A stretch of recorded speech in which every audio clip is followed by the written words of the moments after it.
நனைஞ்சு போச்சு.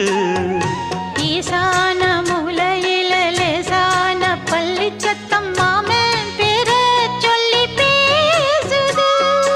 ஆறாத சோகந்தன்ன தீராம சேர்த்து வச்சு ஊரும் சேர்ந்து என்ன ஏசுது.